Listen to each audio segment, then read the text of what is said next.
যেদিন আমি পৃথিবীতে এসেছিলাম ববে, আমি শুধু কাঁদিনি গো, কেঁদেছিল সবে।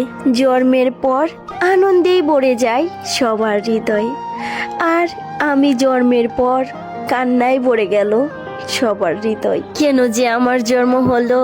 আমার জন্মটা না হলেই পারতো, তাহলে তো আজ আমার মা পৃথিবীতে বেঁচে থাকতো, আমার বাবারও মুখে থাকতো অট্ট হাসি, থাকতে হতো না তাকে আজ জীবন সঙ্গীহীন।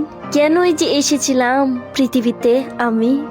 এক আকাশ পরিমাণ দুঃখ ভরা ক্লান্ত মন নিয়ে আমাকে বুকে আঁকড়ে ধরেছিল এই বাবা নামক পুরুষ। বুঝতেই দেয় না সে আমার মায়ের অভাব। দেখতে দেখতে কেটে গেল আমাদের 12টি বছর। এভাবেই চলছিল আমাদের সেই ছোট্ট মেয়ে বাবার সংসার। কিন্তু হঠাৎ আমার বাবার পায়ের সমস্যার কারণে আমার বাবার চাকরিটাও চলে যায়। আমার বাবাই ছিল আমার দাদার একমাত্র ছেলে।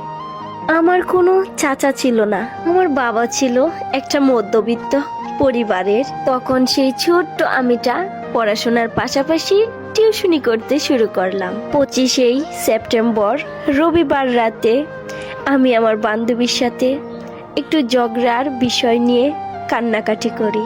আমার বাবা তখন আমাকে দেখে বলে, আরে আমার আম্মু কান্না করে কেন? এই বলে আমার বাবা আমার কপালে একটা চুম্বো দিল। যাও মা, ঘুমিয়ে পড়ো, আমি সকালে তোমার বান্ধবীর সাথে কথা বলবো। এই বলে আমার বাবা চলে গেল ঘুমাতে। আমি জানতাম না আমার বাবাও চলে যাবে আমাকে ছেড়ে শেষ ঘুমানোর জন্য। যদি জানতাম বাবার সাথে আরেকটু বসে থাকতাম। বাবাকে হারিয়ে আমি বড্ড একা হয়ে গেলাম। অনেকটা মিস করি বাবা তোমাকে। আই মিস ইউ বাবা, আই মিস ইউ।